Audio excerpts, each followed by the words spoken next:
कुछ नहीं मत पीता ना कुछ, आपने दोबारा भी नहीं किया ना, बंद कर रखा है। उसको बोला नहीं आपने दोबारा खोलने के लिए? दोबारा बोलने की संभावना नहीं है, मैंने कह रखा है एक बार। क्या होगा? एक बार मैंने कह दिया, बस वो अपने आप करेंगे जब करेंगे। क्या आदमी नहीं है, सब बंद पड़ा है, सब कुछ करेंगे। चल रहा है।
Evening chanting, page 14.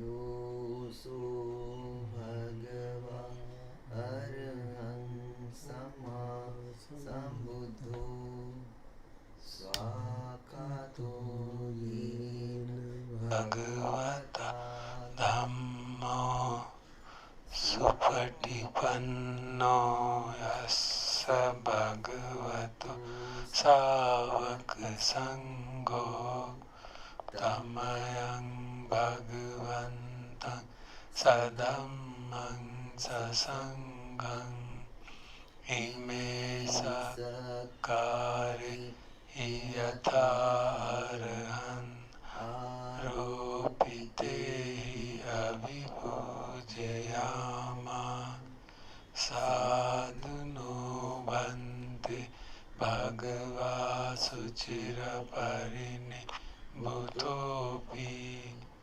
Pachima Janatanukampa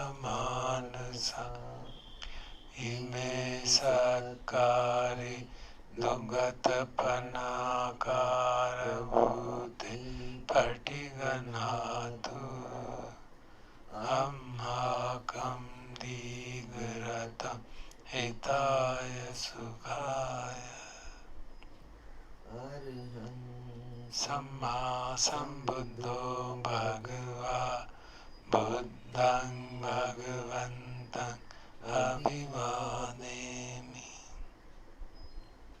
Swakato Bhagavata Dhammo Dhammang Namasami Supatipanno Bhagavato Savaka Sangho Sanghang Namami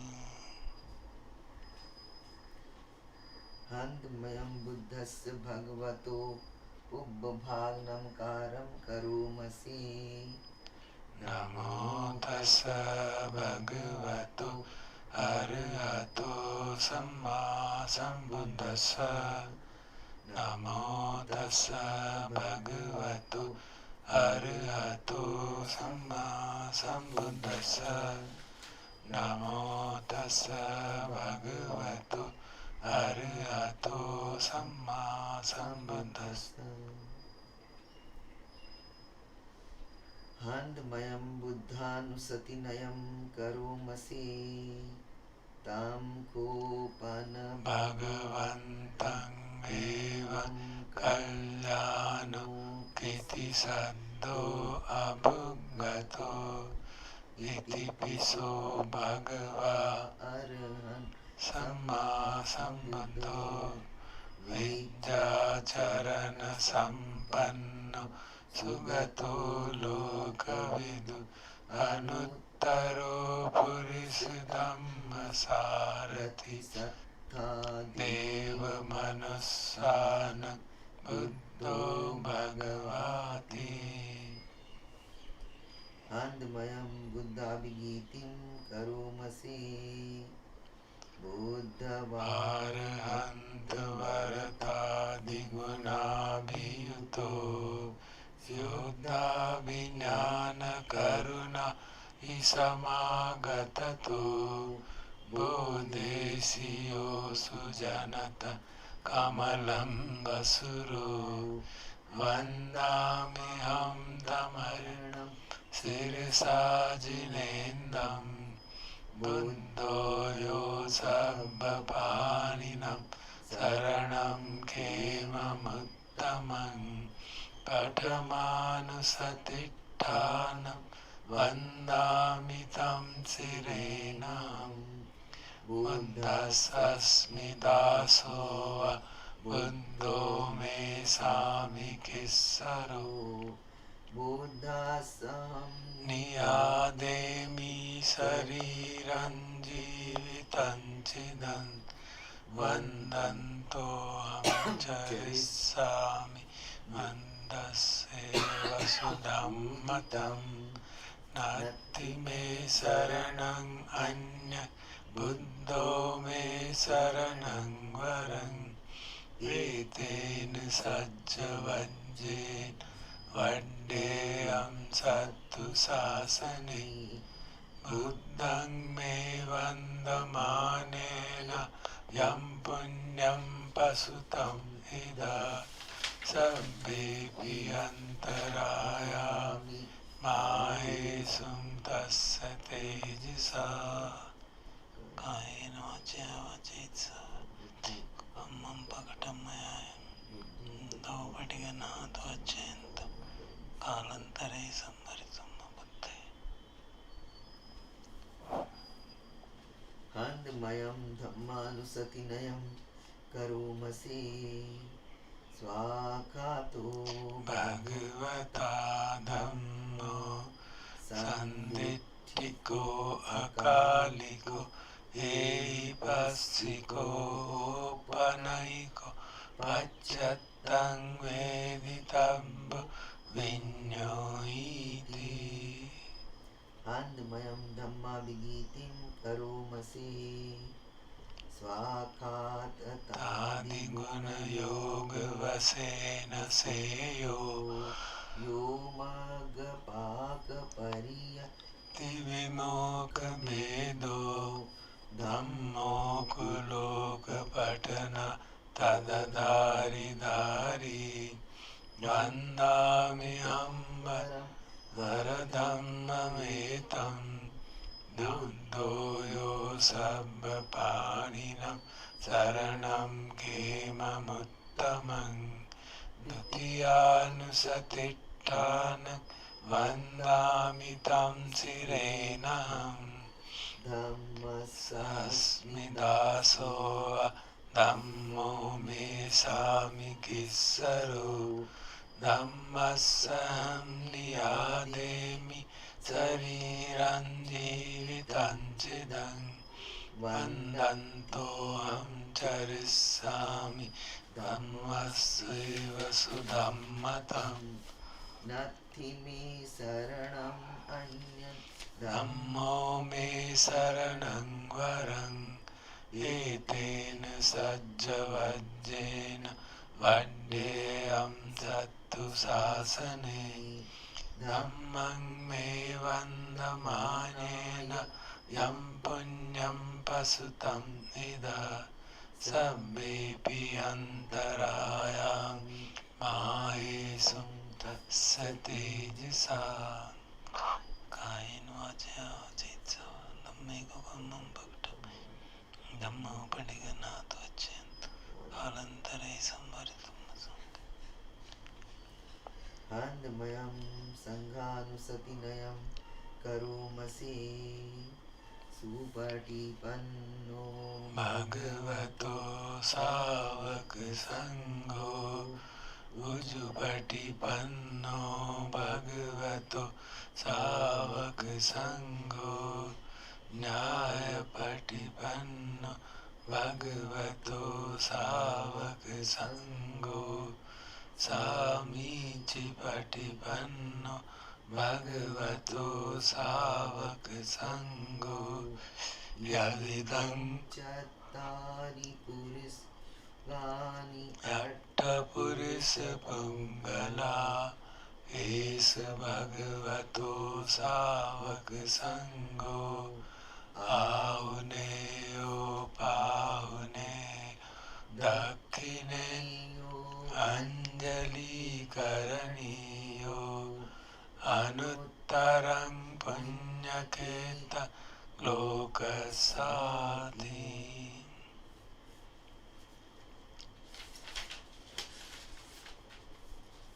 handmayam sangabhigitim karomasi sadhammajo supatipatti gunadiyuto yo arthavido ariya pungala sangaseto siladi dhamma pavara sayakaya citto vandamiham tamariyana ganam susuddham sango musabbapaninam saranam kemamuttamam tatiyana satittanam vandamitam sirenam sangasasmi dasova sango me sami kissaro sangasam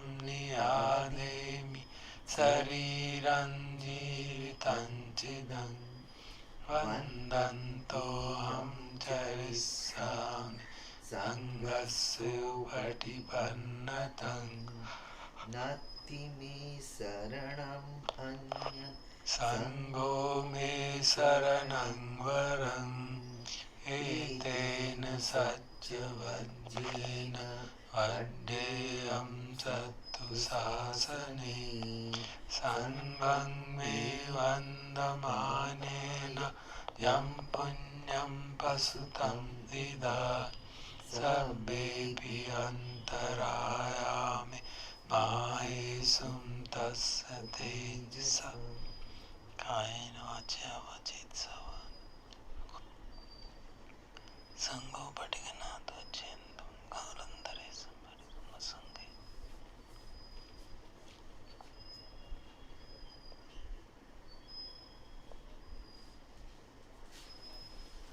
Chat once.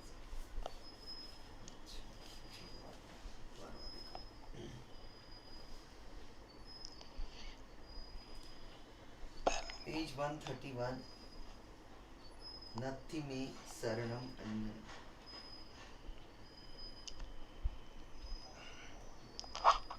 Nati me saranam anyam buddho me saranam varam etena sajja vajjena bhuti te jaya mangalam. Nati me saranam anyam dhammo me saranam varam etena sajja vajjena hotu te jaya mangalam. Nati me saranam anyam sango me saranam varam etena sajja vajjena hotu te jaya mangalam. Yang kinci ratanam loki Vijjati vividha buddhu ratanam buddha samannati tasma sutti bhavantu te yang kinci ratanam loke vijjati vividha buddhu ratanam dhamma samannati tasma sutti bhavantu te yang kinci ratanam loke vijjati vividha buddhu ratanam sangha samannati tasma sutti bhavantu te.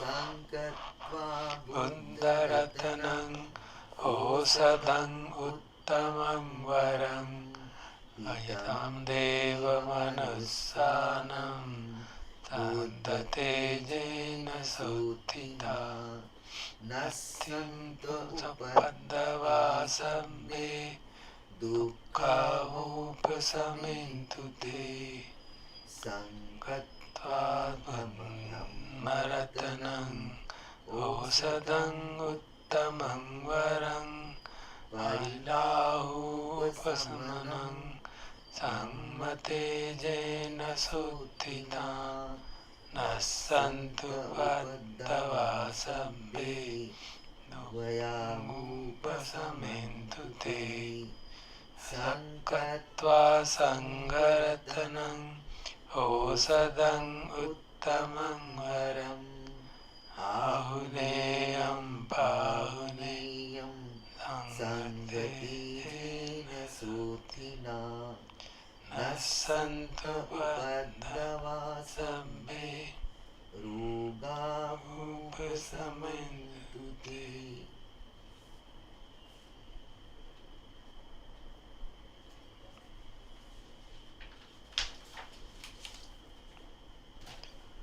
Now we listen to a question answer session with Luang Sumedho.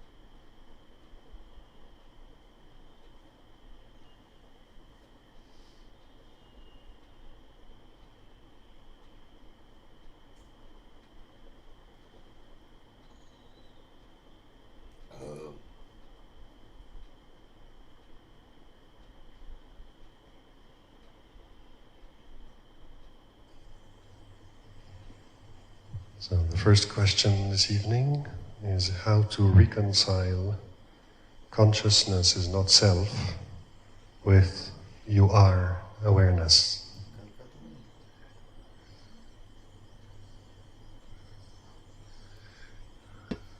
Like consciousness, as I've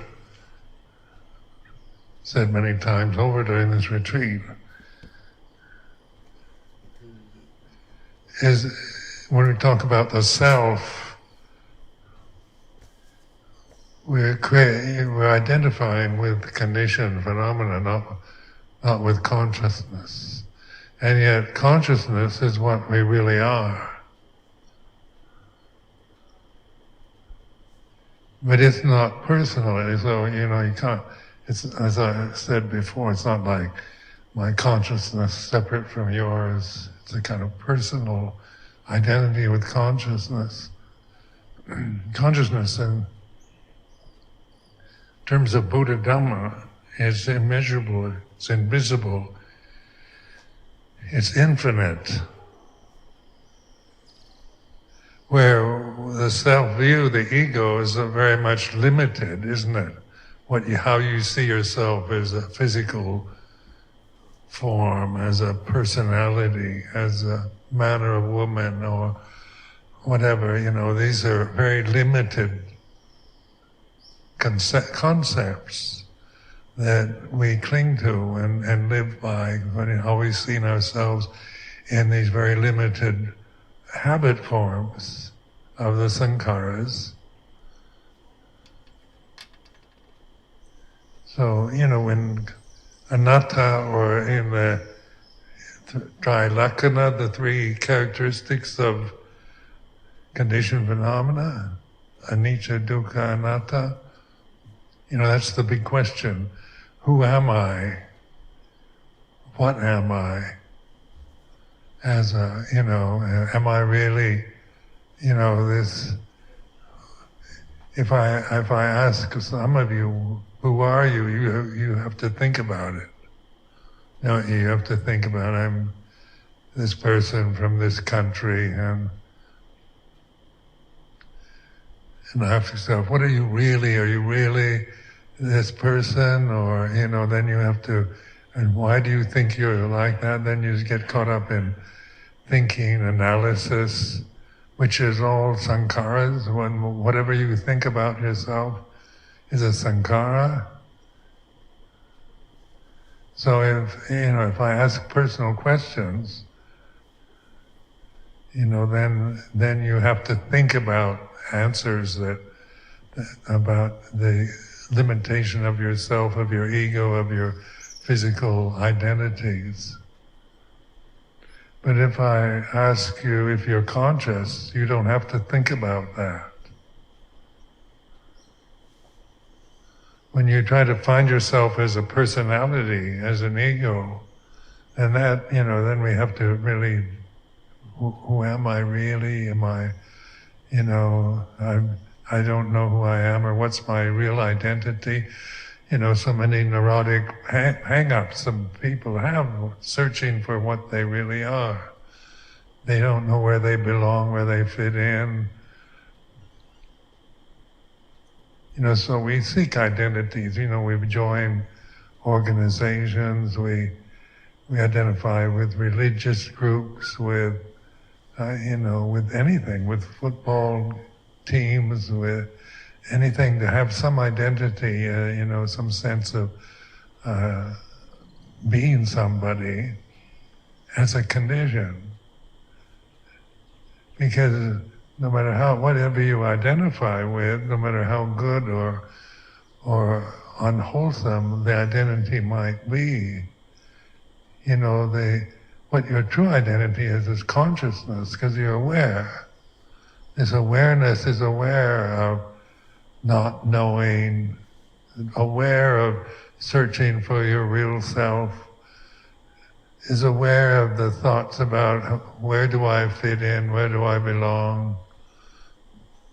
And so this is why this emphasis on mindfulness, the path to the deathless.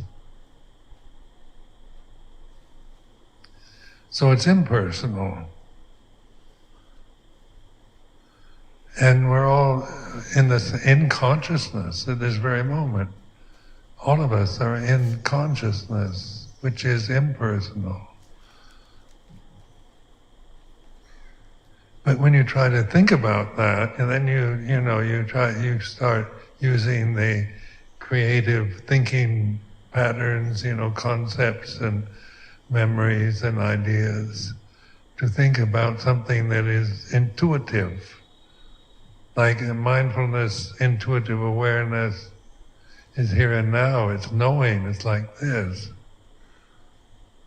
The sense of the unity of consciousness is, you can't define it or find it, but just by my mentioning this, that consciousness is unitive, we're all in the same consciousness. There's not two consciousnesses.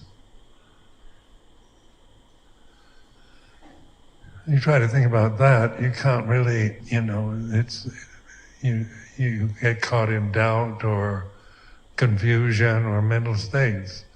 And that's where it's trusting your awareness. As you trust awareness, mindfulness, that's intuitive intelligence. That's universal intelligence, and not personal. Where personal intelligence, that you acquire, you acquire knowledge from books, from computers, from teachers, from school, universities, and so forth. So we condition ourselves with knowledge that we get from outside. Intuitive awareness isn't something you get, that you're going to get through figuring it out, through thinking about it, through reading books about it, or forming opinions about it. It's a simple act of recognizing it's like this kind of knowing here and now. Are you conscious right now? And you know you are. You didn't get that from a book or from a teacher.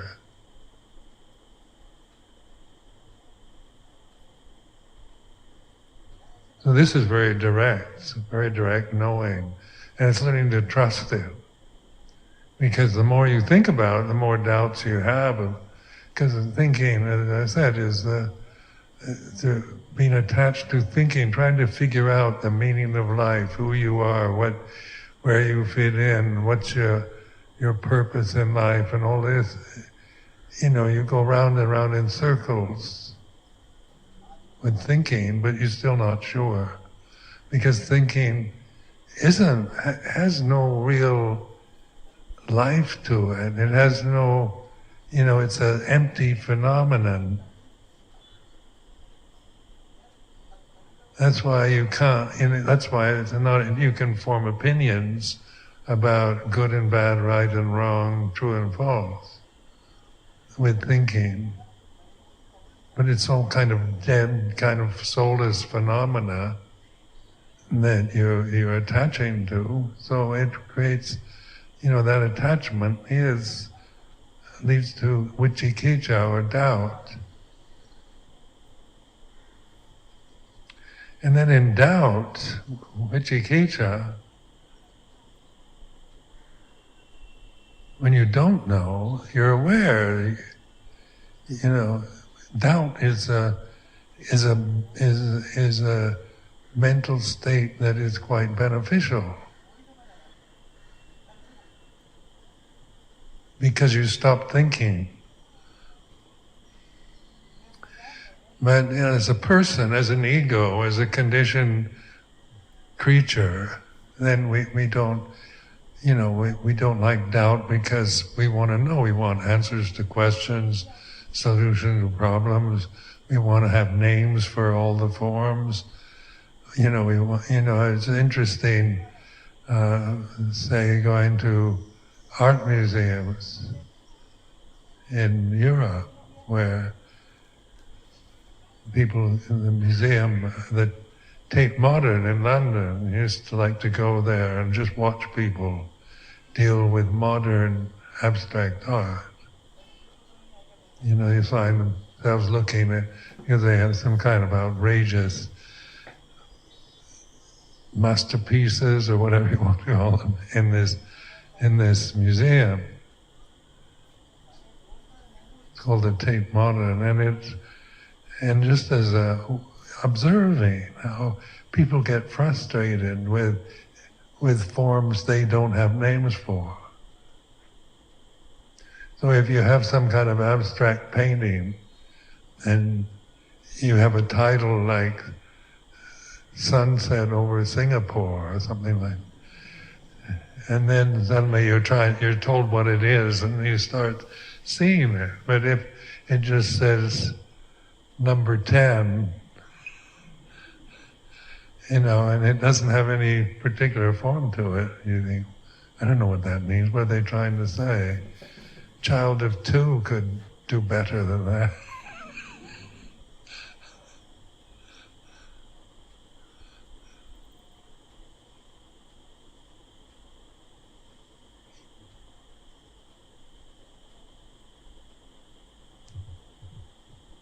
The next question is about merit, Punnya.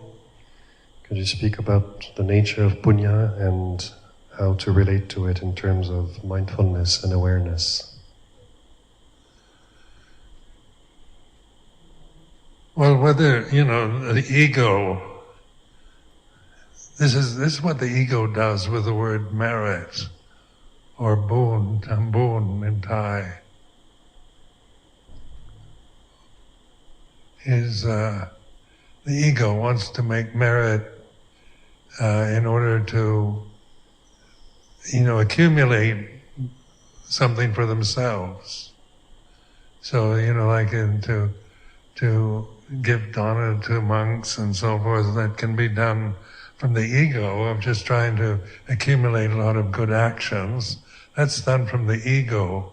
You want a reward, you want to get something back from generosity. So, you can pray on this, people, if the more generous they are, the more merit they make, and their next life they'll be reborn in Deva realms, or, this is like,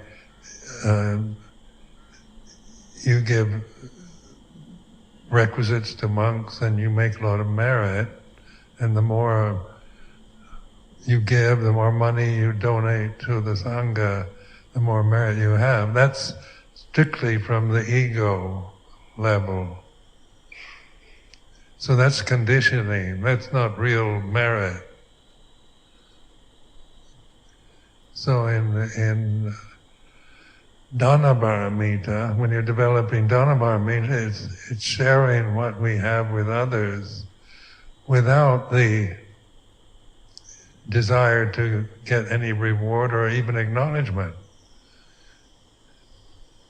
And so when you're training as a monk, it's quite interesting, going on Bindabat and alms round and things like this. And the American ego, when people put food in your alms bowl, you immediately want to say thank you.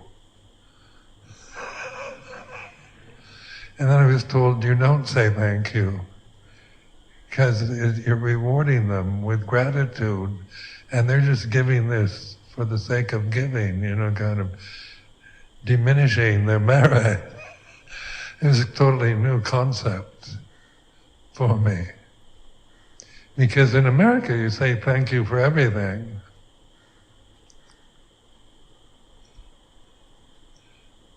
And that's cultural, isn't it? Cultural differences.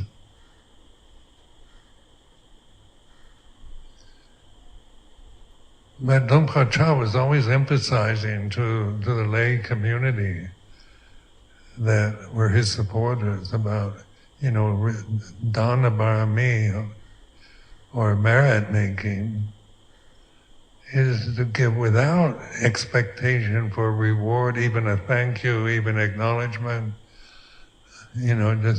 because it's a wholesome thing to do, to share what you have with others.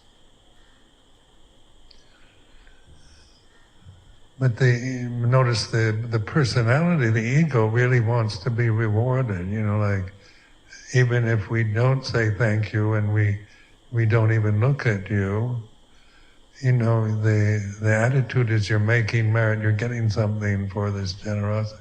So that's why it's important to be aware of that, to be aware of what the ego really is.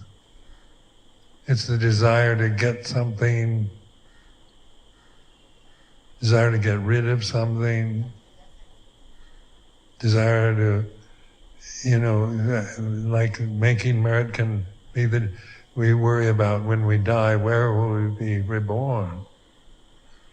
And so, there's a belief in reincarnation or rebirth.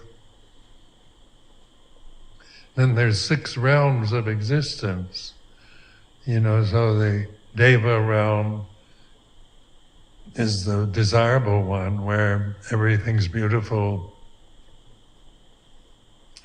Devas have ethereal forms. They don't have gross bodies.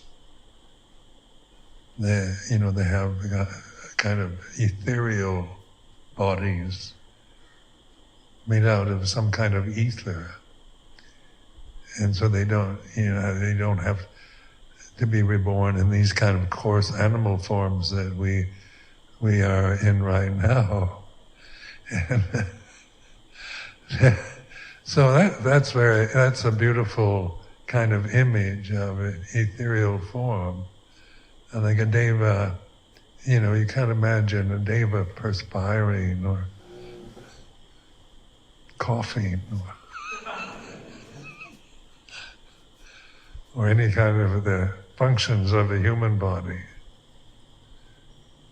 There's images of perfection, like Deva Loka, they have form, they're beautiful forms that live a long time. So that's the one realm. Then the Asura realm, the power-hungry gods, and they're always jealous.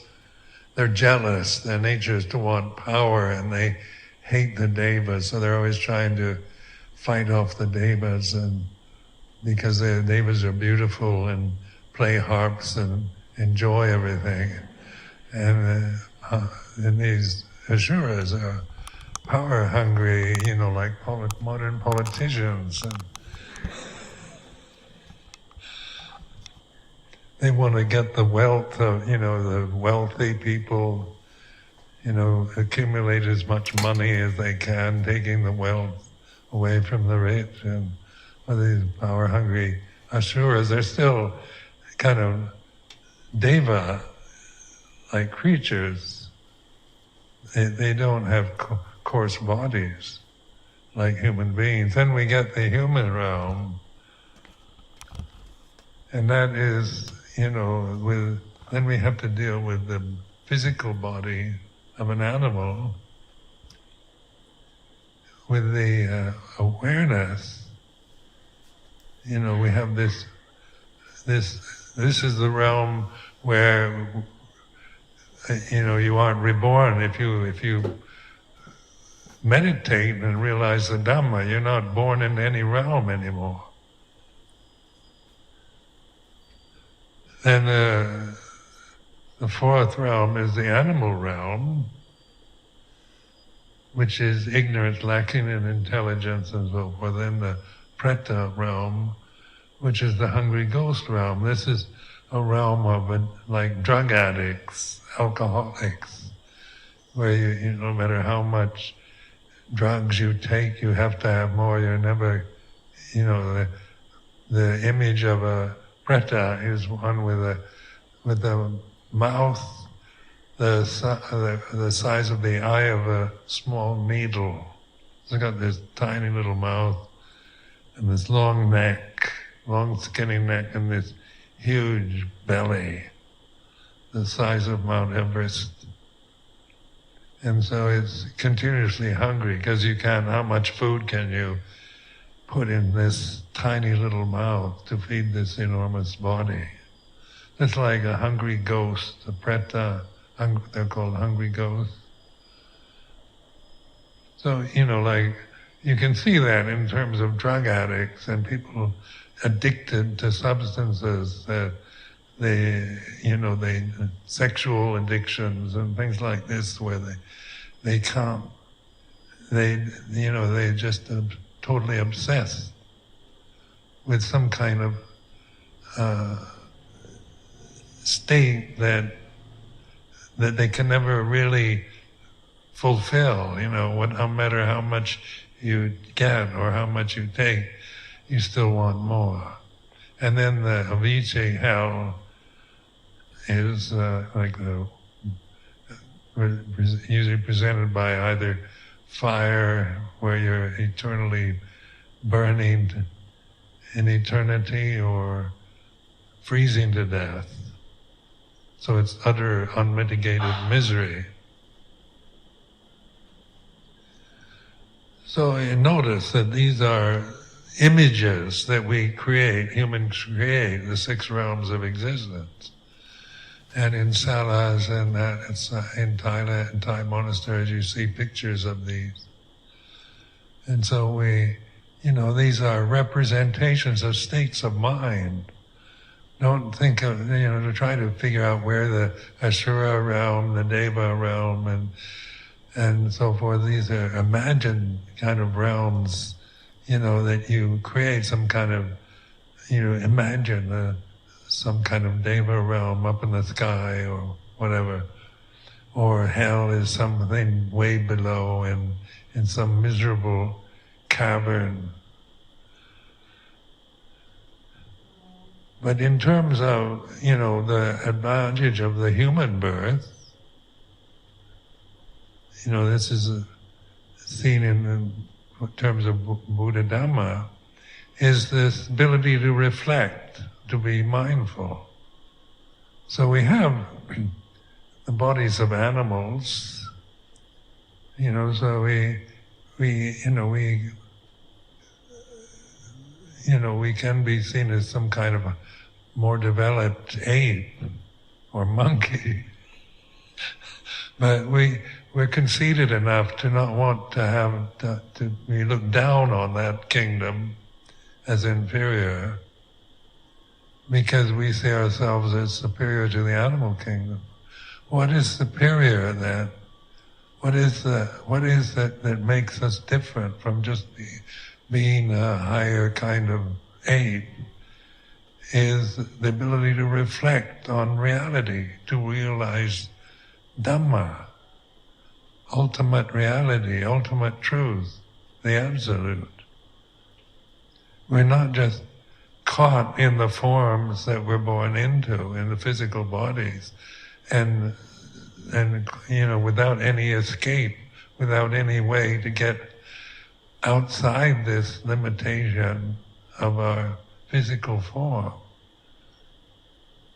or outside our own mental creations. Like, as human beings, we can live in deva-like states of mind, developing jhanas, developing refinements of taste. We're not just gross, coarse creatures, just survival of the fittest and eating and procreating and sleeping. But we can develop refinements of conditioned phenomena, arts and science and so forth. So, we have this intelligence, this retentive awareness, we have language. And how do we use all these gifts that we have in this birth? Is it for the ego, for personal advantage, for the firm conviction that you want to be reborn in a better place in the next life? Or, as long as you identify and make your identity with the sankhara, with the physical body, then that you're being reborn all the time as a separate person. So even, this sense of separateness, you feel lonely, you can feel isolated, you feel fear of losing your friends or your husband or wife or your children. There's always this fear of being separated from what you love, because we recognize the possibility, that's an ever-present possibility of loss. So our dependencies as a human individual, separate form in the universe, is a lot of fear, anxiety about the future. Because our identity is with something unsatisfactory, the human body, the personality we attach to. And this creates this separateness, me from you. We see ourselves in isolated ways. And so the fear of loneliness, being left alone, unloved, rejected, being poverty-stricken, homeless. And these are all great fears and possibilities that we all have. Everything could go wrong and we lose everything, or we might,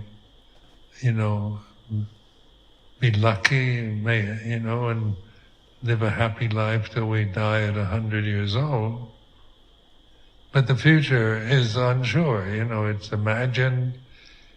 It isn't, the future is imagined, it's not real. The past is what you remember from this life, memory, and now is the knowing. So the mindfulness is about now, trusting in this awareness. It's like this. At this moment, while we're sitting here, this very moment, it could only be like this. It's a truism. You can imagine it could be different, but in the reality that this moment, each one of us is experiencing from where we are physically, this moment is like this. And so it's a way of getting in touch with intuitive awareness, with the heartfelt, intuitive abilities, which are embracing the moment rather than trying to make it better or being caught up in being critical or wanting it to be different, being attached to our desires. So even if we have desires at this moment that we're different, we wish at this moment to be different, that's the way it is, we're aware of that. So this awareness isn't something that is personal, but it puts into perspective your separate identities as a separate personality, a separate physical being. So that's enlightenment or liberation, realizing what you really are. You're not a physical body, animal body, you're not what you think, you're not what your emotions, your emotional habits, you're not that. But you are this awareness. This is a fact, this is not just, supposition or metaphysical preaching. And so this simple question of asking yourself, are you aware? You are aware, you know that. And then through reflection, not only like the Buddha Dhamma, the teachings, the Four Noble Truths, Eightfold Path, but some dependent origination, the Four Foundations of Mindfulness, the Paticca Samuppada, all these are skillful means, directional signs. What are they pointing at? What are the Four Noble Truths? Where are they, the external things you memorize, or Paticca Samuppada, dependent origination? Is that some kind of a very super intellectual Buddhist theory, or is it philosophical? The Four Foundations of Mindfulness, very interesting. Or what are they pointing at? It's about here, this intuitive awareness. So they're not about intellectualizing Buddhism in terms of trying to philosophize and make it into a philosophy or a theory, but it's a very kind of direct pointing at the here and now. Until you keep you keep trusting your awareness, eventually you'll find that that's what you are. It's with you all the time, so it's not something that you get on a meditation retreat and then lose. So when you leave this retreat on Sunday, if you might think, I can't meditate at home, be aware that that's a thought you have in the present. So you think you can only meditate on a retreat or in a kind of formal, arranged situation is another idea, another thought. So, and this awareness of thought is not judging the thought itself as right or wrong, but awareness is aware of thinking is something arising and ceasing. So whatever you think about yourself, whether you see yourself as in positive terms or negative terms, it's only thought, it's not what you really are. That's why I encourage you not to believe what you're thinking. So this book that has been published, Don't Take Your Life Personally, some of you have read it, and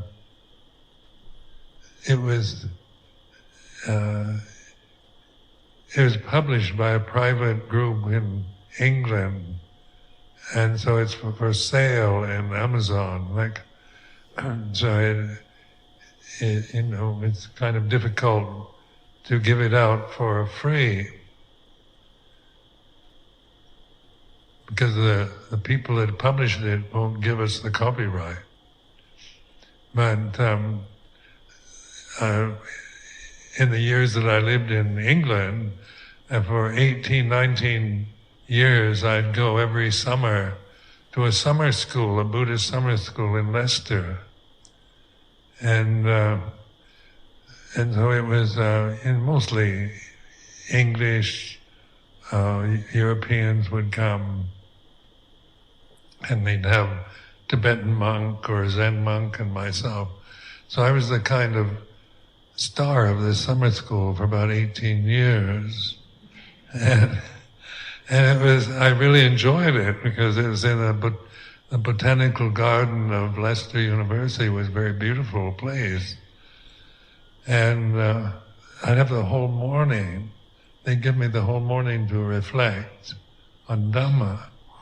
And they recorded these reflections. And so this book, Don't Take Your Life Personally, was edited by these people, and that were in charge, that managed this and arranged this summer school, and published it. And they gave it the title, Don't Take Your Life Personally, which I think is a quite interesting reflection.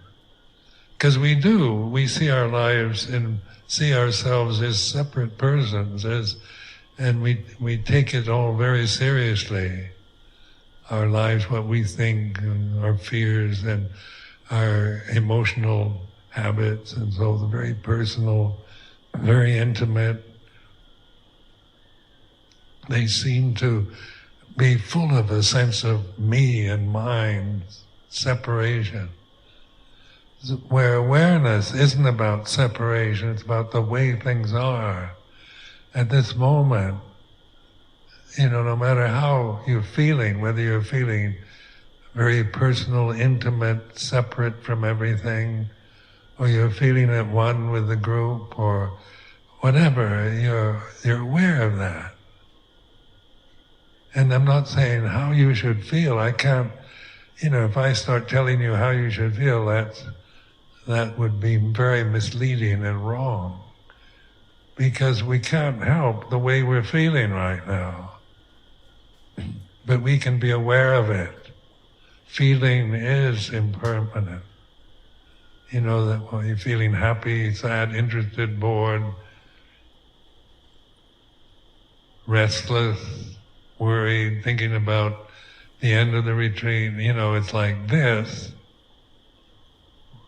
You can and it's the words, it's like this, is this way of thinking that isn't judging it. Because whatever you're feeling at this moment is the way it is. And then this knowing of the way it is not criticizing it. It's not saying you should feel a certain way or what you're feeling is good or bad. It's like this. And it's learning to trust this reality of intuitive knowing of the present, because the conditions are changing. Everything, the world we live in is all about change, arising, ceasing, coming, going, birth and death. But whatever state you're in, you're physically, mentally, emotionally, trust the awareness. It is the way it is. And by doing that, by trusting your awareness, then you can deal with the emotional habits you're experiencing, or your fears, and the sense of your separateness, your loneliness, your isolated sense of self, your fears about the future. These arise and cease. And as you affirm your true identity as awareness, you begin to, you find that is not just deluding yourself with some kind of ideal, some kind of high-minded ideal. It's the reality that we're all sharing at this moment.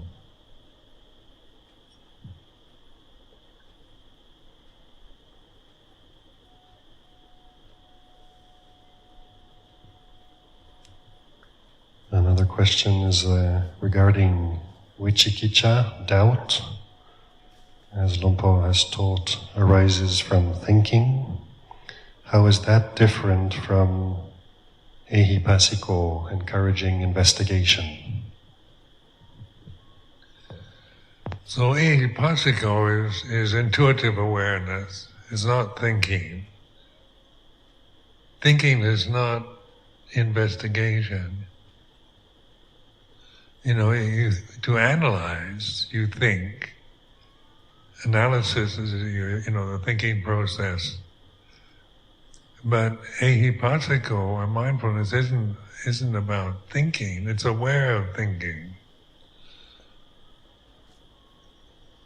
So doubt, Vicikkiccha, if you begin to intentionally ask yourself impossible questions, you stop thinking.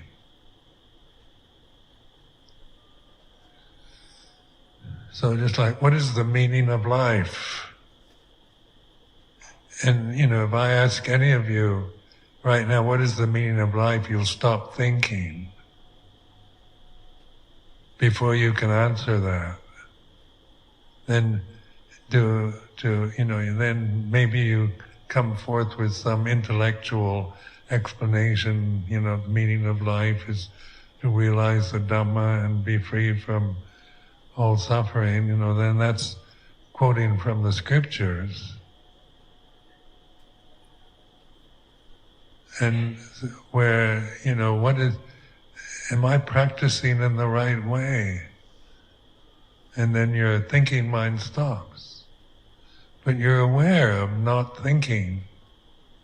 Doubt can be used as a technique. In Zen Buddhism, they have these conundrums, these koans, which create doubt.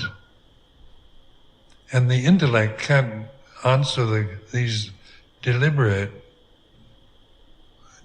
doubting koans, like, what is the sound of one hand clapping, or what was your original face before you were born? If you try to think about that, try to find some intellectual response to that question, the Zen master whacks you on the back with a stick. So no matter how clever you intellectually might be, that's not what the koan is for. Until you realize non-thinking.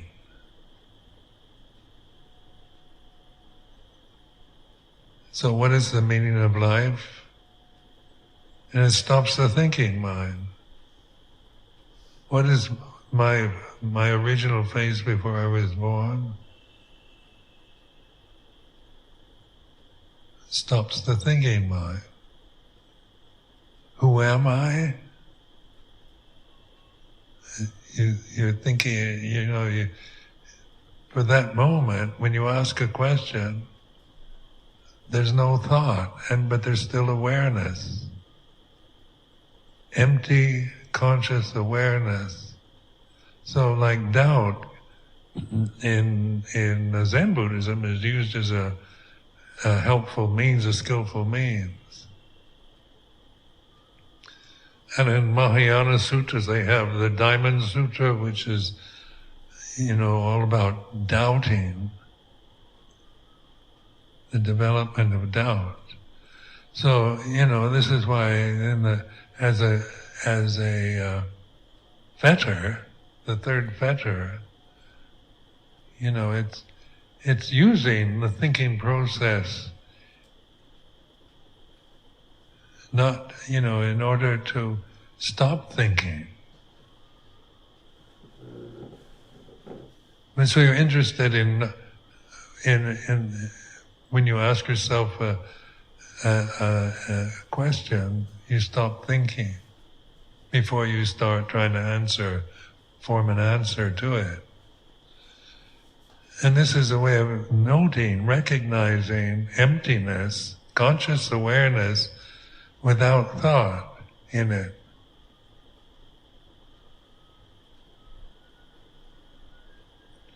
Because it's, consciousness, awareness is all the time present. Where thoughts come and go according to conditions. So consciousness isn't, with Ehipassico Dhamma, come and see, investigate. It's not to analyze your feelings or analyze thoughts about Dhamma or intellectualize, but to observe. Bhutto, Dhammo, Sangho. So Buddha, Dhamma is reflective awareness. It's investigation. It's not analysis. It's not intellectual, psychological analysis. So, in the scriptures, the Buddha never asked why there's suffering. When you ask yourself, why do I suffer? Why do I get angry? Then you're on the road to analysis to figure out why me, this person, this separate person. Why do I suffer like this? What's wrong with me? What were the causes originally? So you go to a psychotherapist and discuss your problems. Which, so you kind of somebody's trying to help you to figure out why you're suffering. Because you think that suffering is caused from outside, or that it's personal, like your suffering you experience is very personal, there's something wrong with you, that if you were normal, healthy, psychologically fit human being, you wouldn't suffer. And that's not Dhamma. This human realm is about suffering. Sankharas are about suffering. So don't take it personally. Suffering is some kind of personal flaw or aberration, or there's something wrong with you, but see it as a noble truth to be recognized. Suffering is caused through this not being mindful, but grasping sankharas and then expecting to find happiness from them, because they'll all disappoint in the long run. That's their nature. Their nature is dukkha, anicca, dukkha, anatta. So if you're grasping sankharas, out of ignorance of Dhamma, you're not mindful, you're not aware of what you're doing. You're just a creature of habit, grasping at this, grasping at that, trying to control things. Then, your life is going to be, you're going to feel you're suffering, you're lonely, there's fear, anxiety.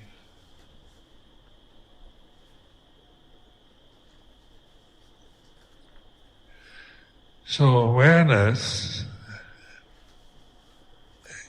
is non-self, because you don't create it. It's not personal, but it's knowing.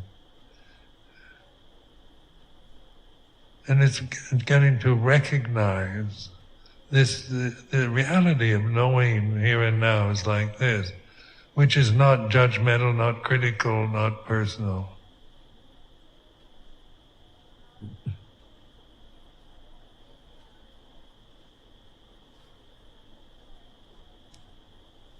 What about this notion of needing to develop a sense of urgency in the practice?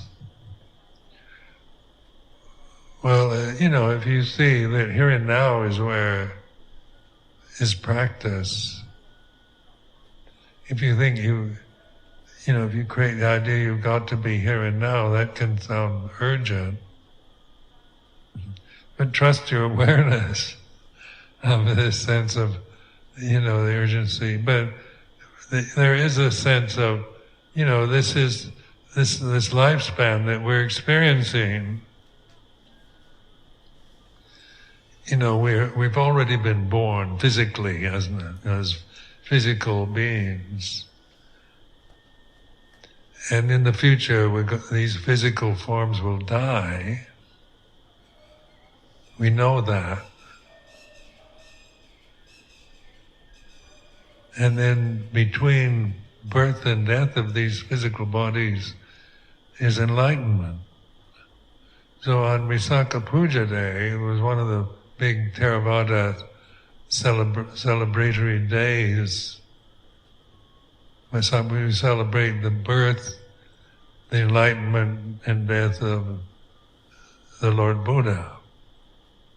And I found this very, this is very, to an American with common sense, how can you be born on the same day, enlightened on the same day, and dying on the same day? This is just too neat a package. And this is the Western mindset, thinking. But as a subject for reflection, it's really good. Because, it's not about historical accuracy, that actually Gautama the Buddha was born on some day in May or April and was enlightened on the same day years later, and then died on the same day years later after enlightenment. That's taking it literally, So, the scriptures aren't necessarily historically accurate, but they're more like useful for reflection, metaphors or ways of contemplating. And so just to reflect that we've already been born as physical human beings. And we know we're going to die in the future. So now is the knowing, now is the urgency of knowing before death, before we die. Enlightenment for us is possible between the birth and death of these physical bodies. So the reason why you're here, all of you, is because you're awakened to this sense of urgency, this interest in Dhamma. You think of ourselves as Buddhists. Many of you were brought up in Buddhist countries with Buddhist cultural backgrounds. And so, you think of Buddhism in terms of traditional forms of Mahayana, Theravada, Tibetan Buddhism, and like that. These are the external forms that we call Buddhist or Buddhism. But in all of the forms, the existing forms, the teaching is about Dhamma the way it is. So the Buddha didn't teach about Buddhism. He is teaching Dhamma the way it is. And so that's the immediacy of the teaching. It's very direct. So, the idea of putting it off till later, be aware of that. If you think you still have plenty of years left before you need to get enlightened, don't wait till the last minute, in other words.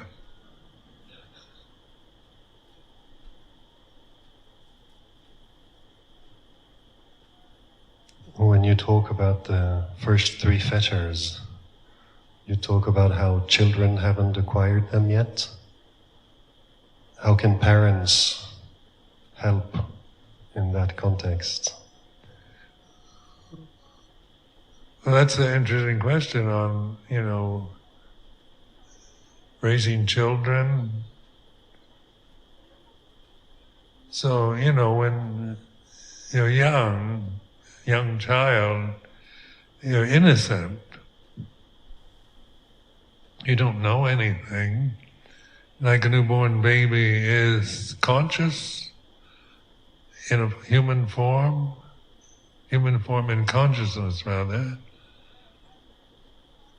So then, but it can't reflect on itself yet. It has no memory, no language. But it's fully the same consciousness we're all experiencing. But the form is still innocent and easily, and it's going to be influenced and conditioned after it's born. So we get, we acquire the values and the cultural values, religious values, the beliefs and prejudices and biases of our parents. But when people really want to know how to raise children, I think some of you have had much more experience at it than I have. But the sense of, in the early years of love, acceptance, because of the innocent nature of young children, they easily believe anything, absorb whatever is available, good or bad. So, encourage, them to be honest, and like moral precepts are good, but not from the point of just, you're going to hell if you tell a lie, that kind of intimidating form of moral fearing the result of committing a sin, but getting people to realize, children will realize they can reflect on the results of their actions. So I remember in my own experience, when I was a young child, I picked up the cat. We had a cat, and by the tail, and my mother, said to me, would you like somebody to do that to you? And then I thought, no, I wouldn't, I didn't have a tail anyway, but just to be kind of manhandled, picked up in a brutal way. So, my mother was getting me to reflect, is that a good thing to be doing? Would you like to be treated like that? So it's like, do unto others as you would have others do unto you, the golden rule. And I always respected that, because after that I never did that again. Or if my mother had scolded me, how nasty little boy, how can you treat our beloved cat like that? You're a sinner. And then it would have been different. I've been fear-ridden, and then I'd pick up the cat by the tail when my mother wasn't around.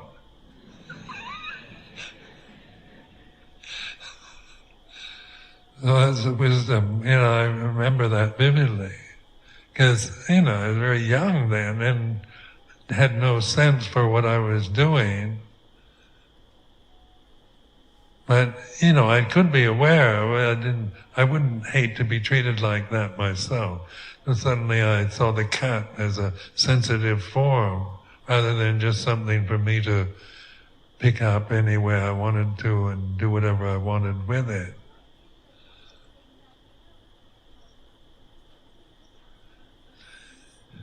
And so, guiding children through their various stages of childhood and adolescence, puberty, with a sense of loving kindness, compassion, realizing the difficulties that children have to deal with in changing from growing from children to adolescents and to adults, rather than seeing just, laying down the law and making value judgments.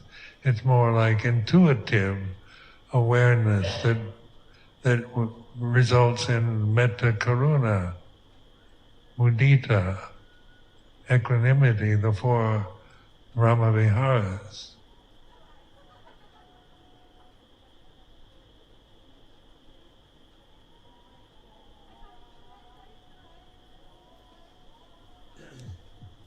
The last question is about how to avoid attachment to the formless states. Don't worry about it. That's strictly intellectual doubt. Try to attach to a formless state. And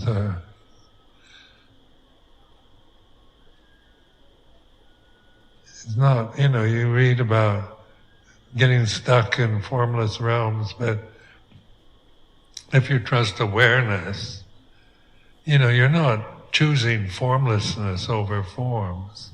Awareness allows forms to appear and disappear.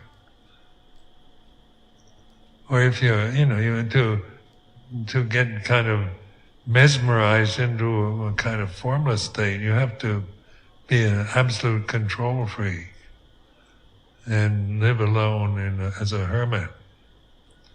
But in terms of daily life, we have to deal with relationships, with vipaka karma, so it's not an attachment to a refined state of concentration, but it's open receptivity, embracing life, not trying to control it, and live in a realm of refinement which demands ultimate kind of control without mindfulness. So mindfulness is the path to the deathless. It's the escape hatch from the samsara vata, from the world of forms, ideas, intellectual opinions, views, emotional states, pleasant pain, physical conditions, old age, sickness, death. When we see that we're not the body, then there's nothing to fear. Because if you really define yourself as a human body, you're just going to get old, get sick, and die. That's not very, that's what we oftentimes most fear. Death is a mystery, when you're attached to the sense of yourself as a human form. That's all you know. You never investigated, never looked any way deeper than just, I'm this limited physical body that's going to die. That can be very, frightening, because death, we haven't died yet, but we know that everybody's going to die. But that's not politically correct. Talk about it like at parties and social engagements. Death is not usually the subject that you're talking about. You're talking about, holidays and making money and social things, entertainments. But when you talk about death, that can really put a damper on an interesting party.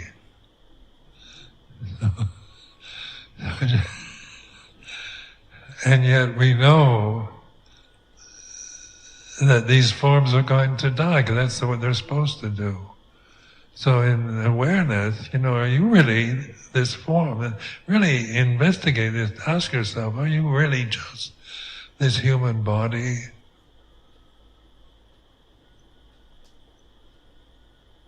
And then you don't have to come up with an answer, but trust that when you ask yourself that question, the awareness that's still there, that you don't know what you are. You don't have to know what you are. You are the knowing itself. You can't find yourself as an object, and as a concept, as an object that you can see, hear, smell, taste, touch, think. But you are consciousness. And that is the deathless. That is the consciousness isn't born, dies. The senses, can deteriorate. Seeing, hearing, smelling, tasting. As you get older, your vision changes, your hearing diminishes. You can lose your memories, and you have these senior moments, and all kinds of things change, that you strongly identified with. But are these really what you are? Your memories, your knowledge that you acquired?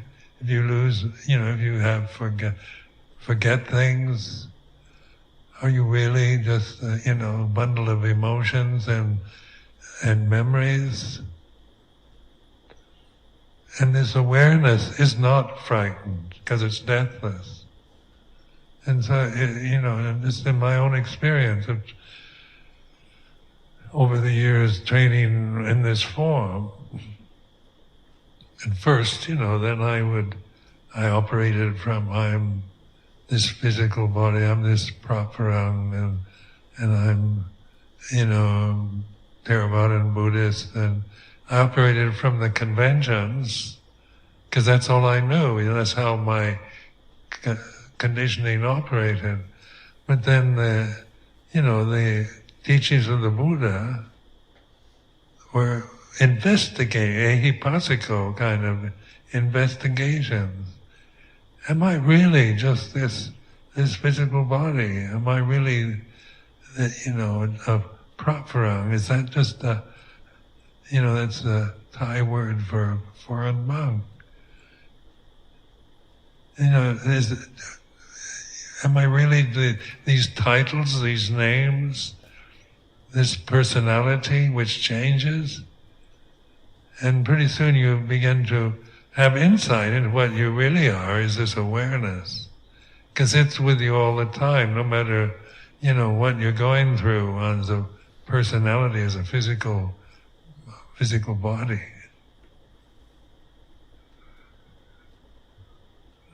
Reflecting on the way it is, that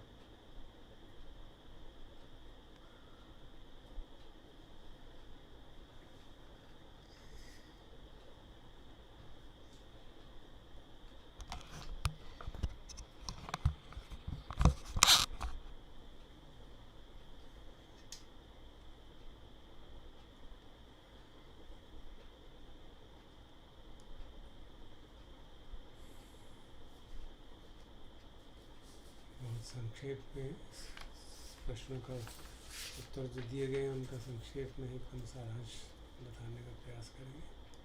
समय काफ़ी हो गया।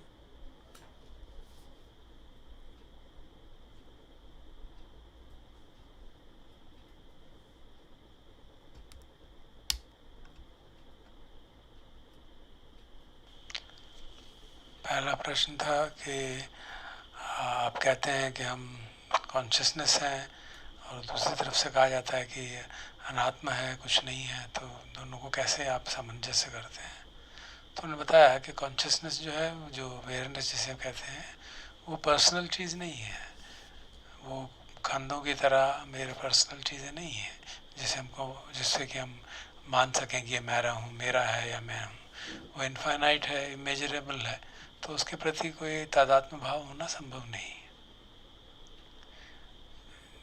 अनात्म का मतलब ये है कि हम कोई संस्कार नहीं है, जो कि हम जो उभरते हैं और उदय होते हैं, व्यय होते हैं।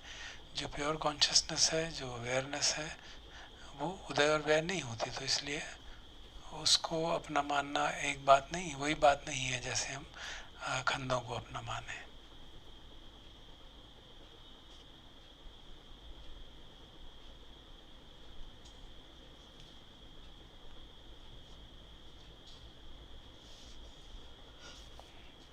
दूसरा प्रश्न था कि जो पुण्य की बात आती है, पुण्य पारमियों की, उसको माइंडफुलनेस से कैसे रिलेट करें। तो आचार्य ने उत्तर दिया कि जो हम पुण्य का काम करते हैं, दान का या दूसरे पुण्य का, अगर इस भाव से करते हैं कि इसका मुझे ये उत्तर मिलेगा, फिर मुझे इसका लाभ होगा, इसका भविष्य में कुछ लाभ मिलेगा, तो फिर वो उतना शुद्ध नहीं रहता। तो फिर तो वो एक तरह से आदान प्रदान की बात हो जाती है। बताते हैं कि लुंगपुर चा हमेशा अपने ले सपोर्टर्स को कहते थे कि कोई भी एक्सपेक्टेशन की रिवार्ड की कि इससे मुझे ये फ़ायदा होगा, ये नहीं रखना चाहिए।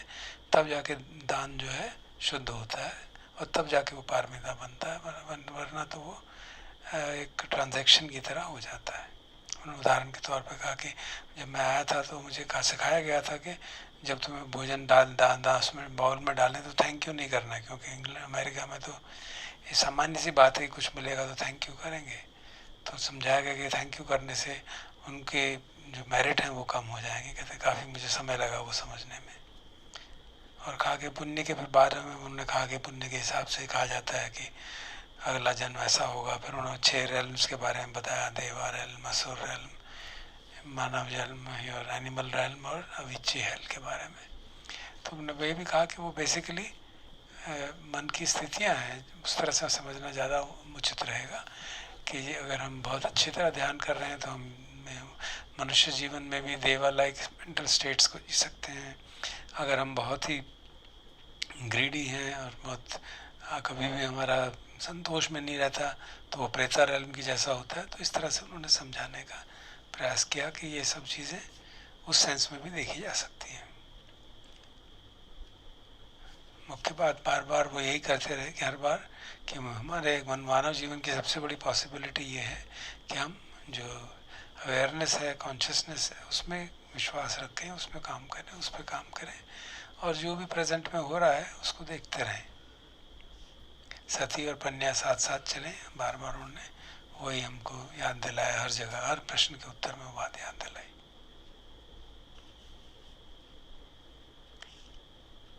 फिर तीसरा प्रश्न था विचिकित्सा के बारे में, डाउट के बारे में कि इसका और एहिपस्सिको में भी तो इन्वेस्टिगेशन कहा जाता है। तो उन्होंने बताया कि जो विचिकित्सा है वो एक तरह का विचार है, विचारों के अंदर डाउट होता है, जबकि एहिपस्सिको विचारों के माध्यम से नहीं किया जाता, वो इंट्यूटिव अवेयरनेस है, डायरेक्ट देखा जाता है कि क्या हो रहा है, कैसा हो रहा है। तो जब हम, इसलिए उन्होंने उदाहरण दिया जैन मॉन्क्स का कि वहाँ पे उनको प्रश्न ऐसे दिए जाते हैं जिनका कोई उत्तर ही ना हो, कि एक हाथ से ताली बजाओगे तो कैसी आवाज़ आएगी, या तुम्हारा जब पैदा होने से पहले तुम्हारा चेहरा कैसे था। तो जिसका कोई उत्तर ही नहीं है तो आदमी सोचने में लग जाएगा, तो मन एकदम निस्तब्ध हो जाता है, कोई विचार नहीं रहता। तो उस समय जो अनुभूति होती है वो उस अवेयरनेस की अनुभूति होती है विदाउट एन ऑब्जेक्ट। तो ये मुख्य बात उस प्रश्न के उत्तर से निकली। चौथा प्रश्न था कि एक धर्म संवेग कैसे बनाया जाए। तो उन्होंने कहा कि वो तुम्हारी सारी साधना ही हियर एंड नाउ पे है, और अगर आप अवेयरनेस पे ट्रस्ट करते हैं तो आप प्रतिक्षण साधना कर सकते हैं। हाँ, ये अगर हम सोचें कि अभी हम छोटे हैं, बूढ़े हो जाएंगे तब साधना करेंगे, तो वो उचित नहीं है। फिर एक प्रश्न था कि भाई 3 फेटर्स जो कहे जाते हैं, 3 संयोजन, आप कहते हैं कि बच्चों को नहीं होते शुरू में, जब पैदा होता है तो पेरेंट्स कैसे उसमें मदद कर सकते हैं कि वो संयोजन ज़्यादा ना डेवलप है। तो उन्होंने बताया कि उनके बच्चों के प्रति मैत्री और प्रेम का भाव से उनको समझाया जाए, शील का पालन कराया जाए तो भी प्रेम से कराया जाए, और उनको जैसे जीवन में अलग अलग स्टेजेस आती हैं उसके साथ उनके साथ मैत्री करुणा के साथ अगर संपर्क रखेंगे तो वो सचमुच में अच्छे गुण प्राप्त कर लेंगे। उन्होंने अपना उदाहरण दिया कि मैं बचपन में मैंने एक बार जो गाय हमारी बिल्ली थी उसको पूंछ से उठा लिया, तो मेरी माता जी ने मुझे डांटा नहीं, यही कहा कि अगर तुमको भी कोई ऐसे उठा ले तो कैसा लगेगा। और उस बात को मुझे लगा कि हाँ ये बात ठीक नहीं, मुझे ऐसे नहीं करनी चाहिए, पर मैंने कभी नहीं की। तो इस तरह से सिखाना जो है ज़्यादा उचित रहे, इसके बनिस्बत कि हम बच्चों को डांटते रहें। और आखिरी सवाल था कि ये जो रूप ध्यान वगैरह रूप स्टेट्स हैं, रूप चित्त की, उसके प्रति अटैचमेंट कैसे अवॉइड की जाए। तो उन्होंने संक्षेप में उत्तर दिया कि इसको चिंता मत करो, रूप के प्रति अटैचमेंट इतना आसान नहीं है, होता नहीं, क्योंकि जो अगर हम अवेयरनेस में ट्रस्ट करेंगे तो कोई दिक्कत नहीं हो सकती किसी तरह की। अगर वो उस तरह के ध्यान की परिस्थिति में जो आनंद आता है उसके अटैच हो जाएंगे तो वो बात अलग है। लेकिन अगर हम अवेयरनेस के आधार पे काम करते हैं, ओपन अवेयरनेस के आधार पे काम करते हैं, तो फिर इस तरह की परेशानी नहीं आती।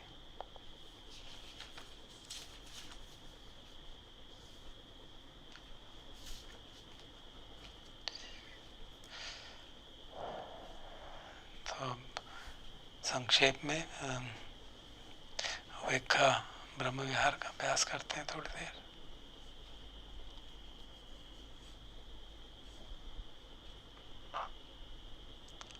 आजकल की विषम परिस्थिति में उपेक्षा ब्रह्म विहार ही हमारा एक सहारा है चित्त को संभाल के रखने का। वरना अगर वो उपेक्षा विहार ब्रह्म विहार उपेक्षा की क्षमता न रहे तो बहुत कठिन जीवन हो जाएगा, दुखमय जीवन हो जाएगा। तो इसलिए इसका अभ्यास बार बार करना लाभदायक है हमेशा ही। और जैसा हम जानते हैं, कई बार चर्चा हो चुकी है, इसका आधार है प्रज्ञा, सम्यक दृष्टि, सम्यक दृष्टि, लोकीय सम्यक दृष्टि, कर्म सिद्धांत का जानना पहचानना, और लोकोत्तर सम्यक दृष्टि, चार आर्य सत्यों को जानना, दुख के सच्चे कारण को जानना।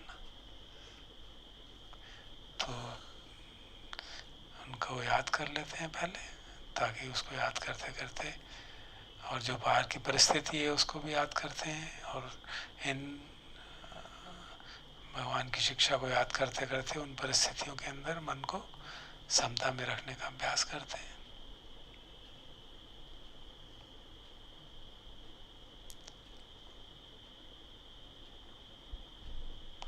कम्मस्य का कम्मदायादा कम्मयोनि कम्मबन्धु कम्मपटिसरण यं कम्मं करिष्यन्ति कल्याणं वा पापकं वा तस्य दायादा भविष्यन्ति।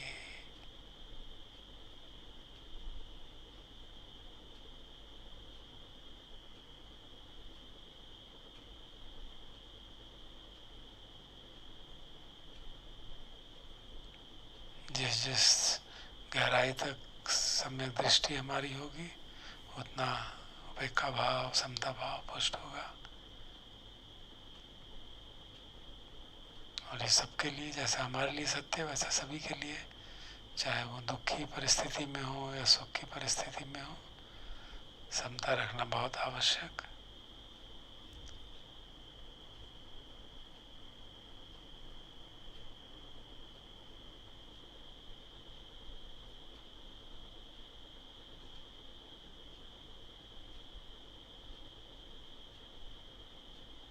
तो उपेक्षा भाव को मन में स्थापित करते हुए शरीर में उसके तरंगों को देखते हैं थोड़ी देर, और देखते हुए भी मन में भाव बना रहे कि इतना दुख की परिस्थिति है, उसका चित्रण होता रहे, और देखें कि उसको समझें कि हम लोग कि दुख के अपने कारण हैं, कर्म का अपने कारण है, कोई भी चीज़ यहाँ अकारण नहीं होती।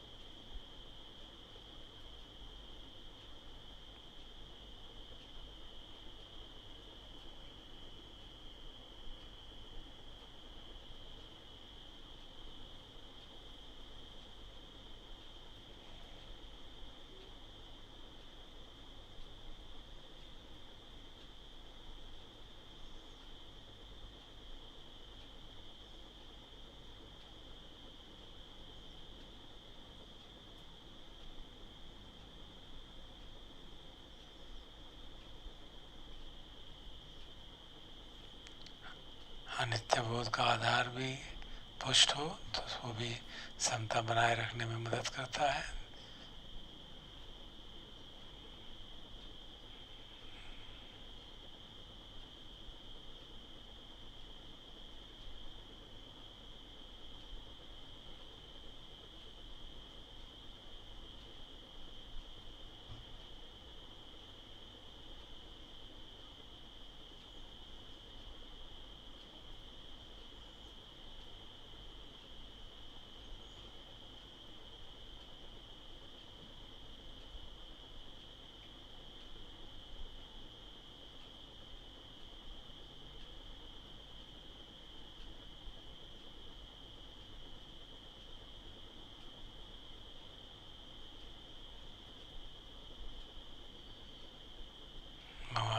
प्राणी को याद कर सकते हैं।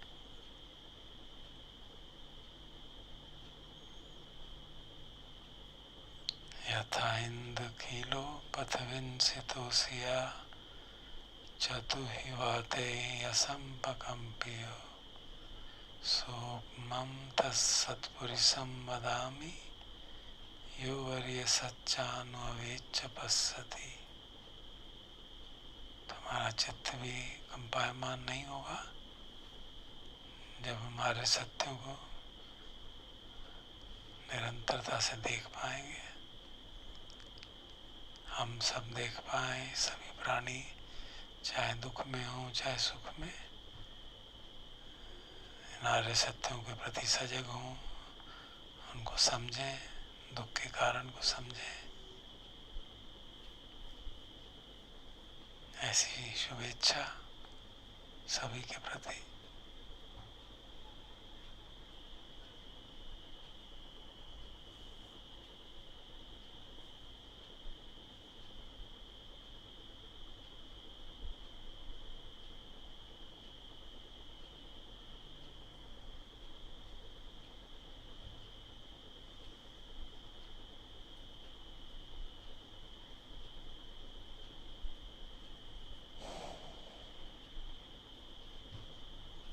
अब जो शरीर में तरंगे जो बन रही हैं, उनको सभी दिशाओं में व्याप्त करते हैं।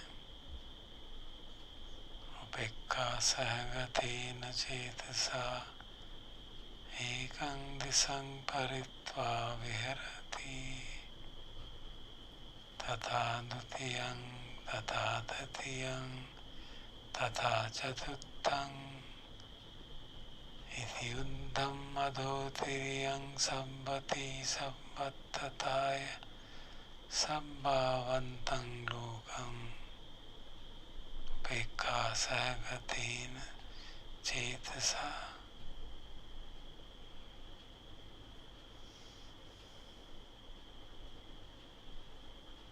महागतेन विपुलेन चेतसा अव्यापज्येन अवेरेण परित्वा विहरति।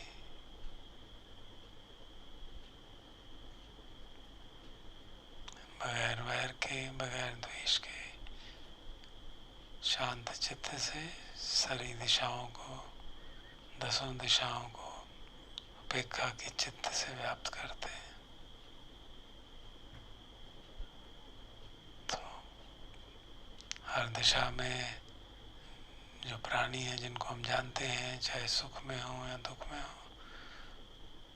चाहे अस्पतालों में हो, उनको याद करके चित्त की समता बनाए रखेंगे और शुभकामना रखेंगे कि सबके दुख दूर हो और सचमुच में दुख दूर हो, कि वो कर्म का सिद्धांत समझें, चार आर्य सत्यों को समझें। तो इस प्रकार सभी दिशाओं को व्याप्त करते हैं थोड़ी देर।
सभी प्राणी सुखी हों, उनकी दृष्टि सम्यक हो, इस शुभेच्छा से साथ समापन करेंगे।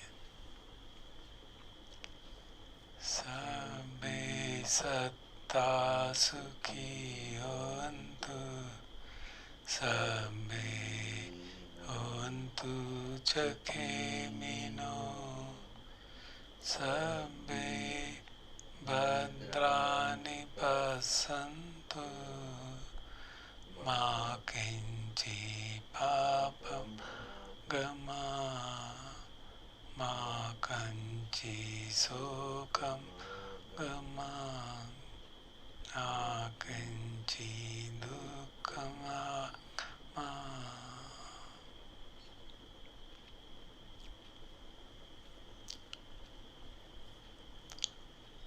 Bhavatu sabba mangalam, rakkantu sabba devata, sabba buddhanubhavena, sada sutti bhavantu te. Bhavatu sabba mangalam, rakkantu sabba devata, sabba dhammanubhavena, sada sutti bhavantu te. Bhavatu sabba mangalam, rakkantu sabba devata, sabba sanghanubhavena, sada sutti bhavantu me.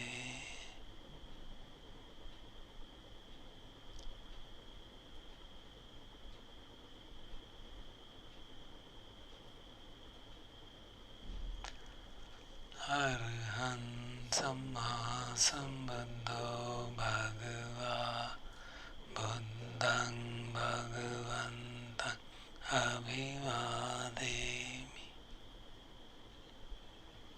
Sakkato Bhagavata Dhammo Dhammaṃ Namassāmi.